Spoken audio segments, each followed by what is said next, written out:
त्वा सरस्वतीं देवीं शुद्धां पुण्यां करोम्यहम् पाणिनीयप्रवेशाय लघुसिद्धान्तकौमुदीम् अ इ उं ऋ ऋक् ए ओं ऐ औच आय वरट् लण् ञमङणनं झभै घढधश् जबगडदश् ख फ छ ठ थ चटतौ कपय श ष सर हल। तो हम लोग संज्ञा प्रकरण पूर्ण कर चुके हैं। अब अच संधि प्रकरण प्रारंभ होगा। अच संधि प्रकरणांतर्गत जो अच पढ़ा गया वह अच प्रत्याहार है।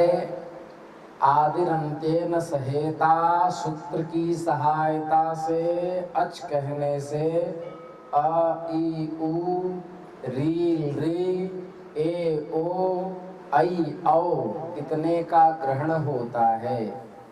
संधि मतलब मेलन, प्रकरण मतलब प्रकरण, प्रबंध मतलब कि अ इ उ री ऋ ए ओ ऐ औ के परस्पर मेलन वाला प्रकरण।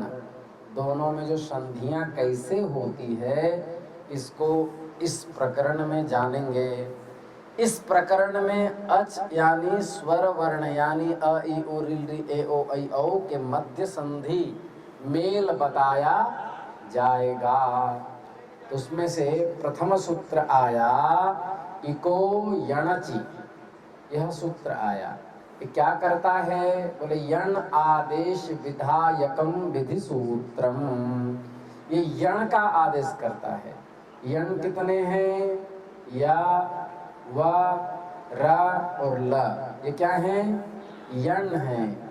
तो यण यणादेश विधायकम विधि सूत्रम पदच्छेद करेंगे। इकह षष्ठी का एक वचन कैसे है?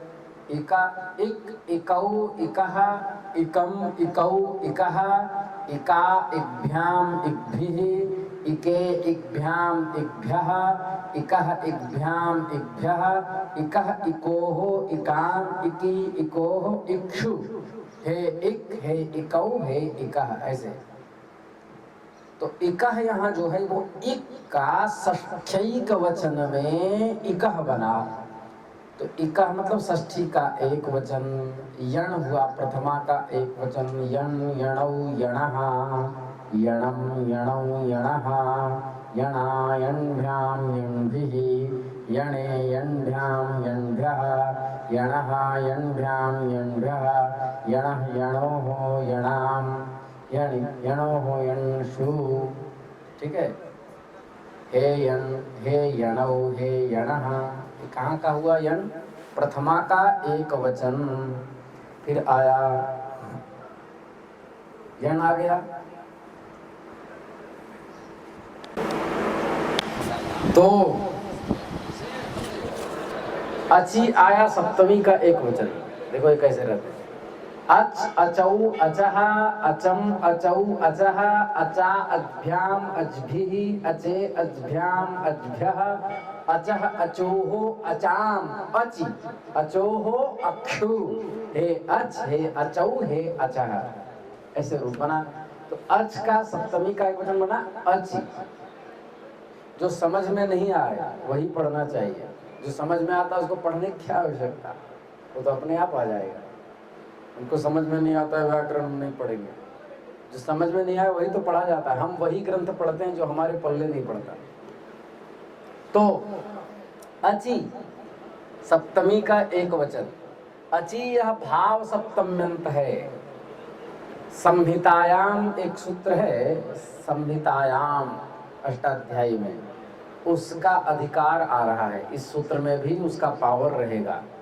स्वदेशे लक्ष्य संस्कारक बोधा जनकत्वे सति विधि शास्त्रैक वाक्यतया लक्ष्य संस्कारोपयोगी वाक्यार्थ बोध जनकत्वम अधिकार सूत्रत्वम। अधिकार सूत्र का अपने देश में कोई अर्थ नहीं होता। दूसरे देश में जाकर उसके साथ एक वाक्यतापन्न करके, एक वाक्यता करके अर्थ उत्पादित करता है। समझ गए? तो ये संहितायाम सूत्र का अपना कोई अधिकार, अपना कोई लेना देना नहीं है, उसको अपने से कोई तात्पर्य नहीं। पर इको यणची सूत्र में जाकर के कहेगा कि जब भी कहीं संधि होगी तो संहिता के विषय में होगी। जहाँ संहिता हो, संहिता कैसे कहते हैं? परः सन्निकर्षः संहिता वर्णानाम अतिशयितः सन्निधिः संहिता संज्ञ स्यात्। वर्णों की जहाँ अत्यंत सन्निकटता हो, जैसे राम और अग्रज, तो अकस्वर्ण दीर्घ लग क्या बनता है? रामाग्रजः। लेकिन यदि राम अभी बोले, अग्रज आधे घंटे के बाद बोले, तो रामाग्रज में संधि होगी नहीं। संहित वर्णानाम अतिशयिता सन्निधि, सन्निकर्षो नाम सन्निधि, अत्यंत सन्निकटता होनी चाहिए।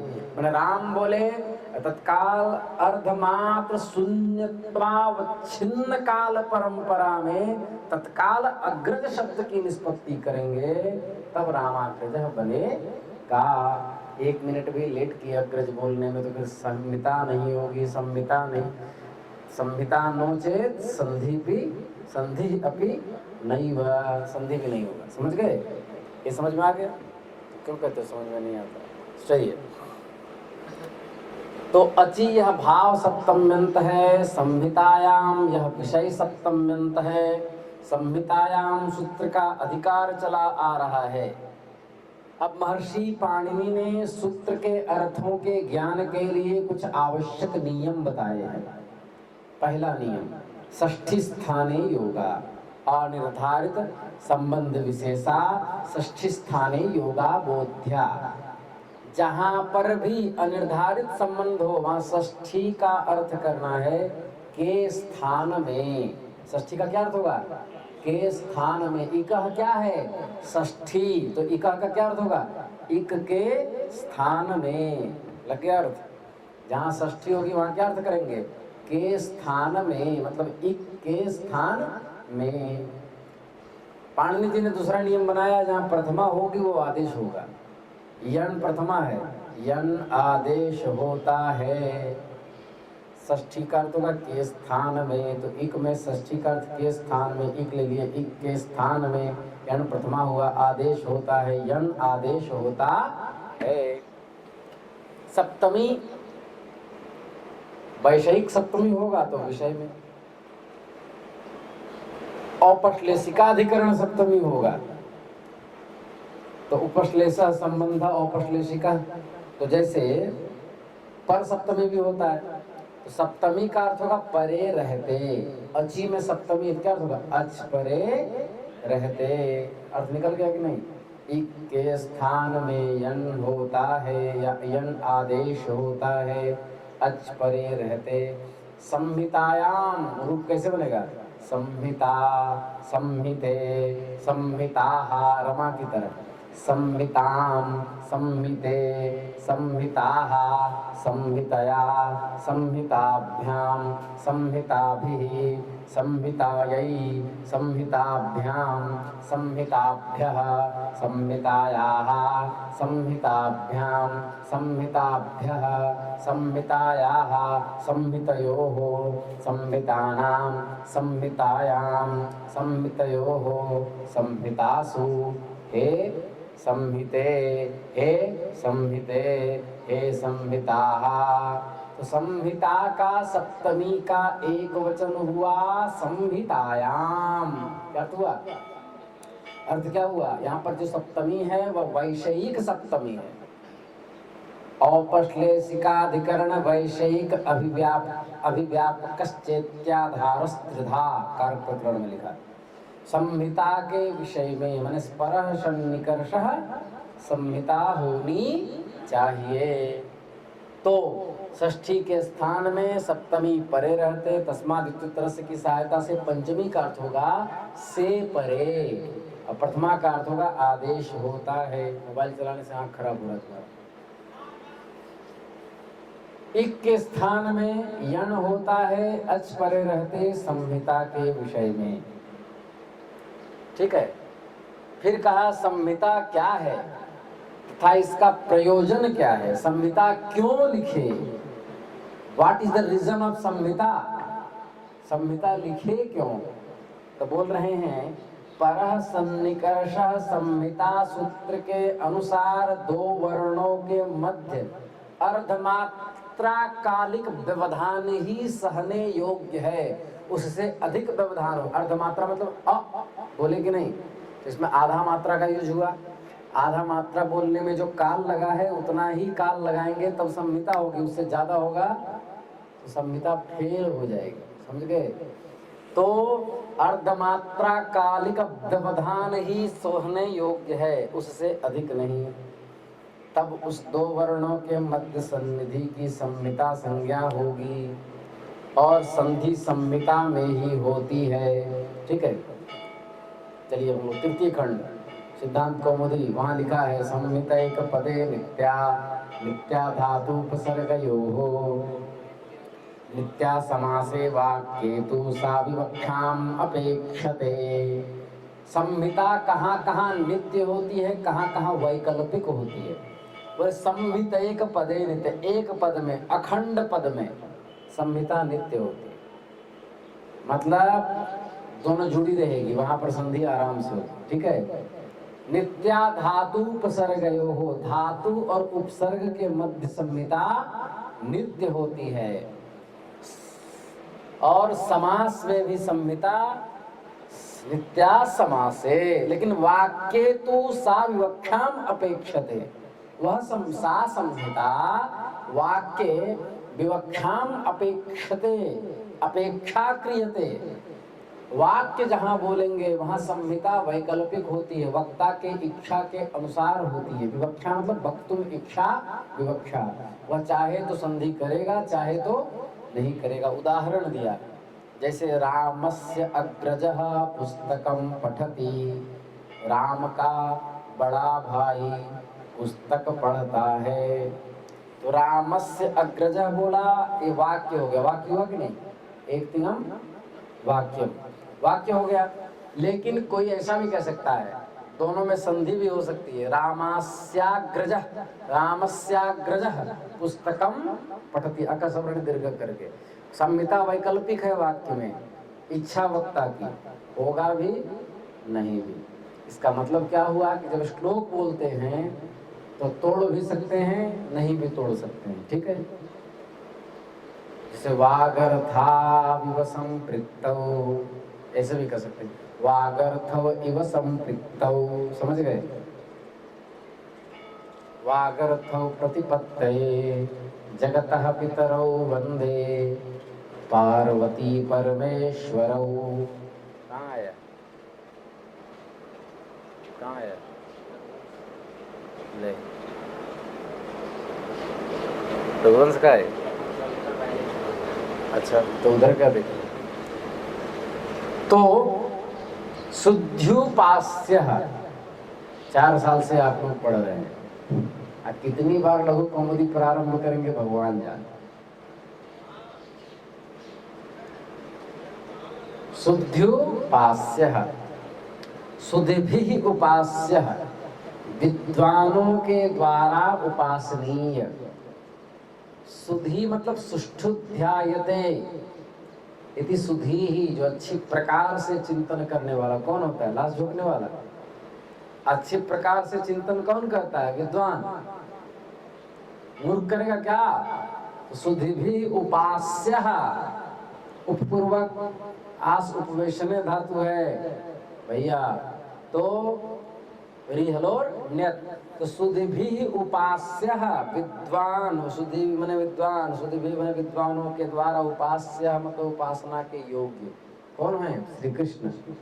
ठीक है, विद्वानों के द्वारा उपासना के योग्य भगवान ही तो हैं। तो शुद्धि उपास्य मतलब श्री कृष्ण, श्री राघवेंद्र, श्री विश्वनाथ, शुद्ध्युपास्य। तो सुधि धन भिस, उपास्य धन सु, ऐसा अलौकिक हो रहा है। समझ में आ गया। भिस को अलग कर दिया, उपास्य के सु को अलग कर दिया। समास करेंगे, सूत्र है कर्तृकरणे कृता बहुलम। आप लोग को कठिनाई ना हो इसलिए अर्थ कर दिया।